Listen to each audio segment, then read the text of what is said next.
Hello viewers, আমরা আছি এখন ব্রাহ্মণবাড়িয়া হোটেলে। আমরা খাওয়া দাওয়ার জন্য এখন রেডি হচ্ছি। আমরা রাতে একটু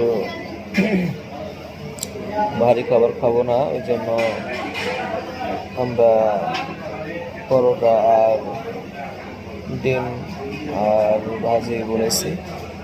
তো দেখা যাক এখানকার খাবার কেমন টেস্টি, আমরা জানাবো।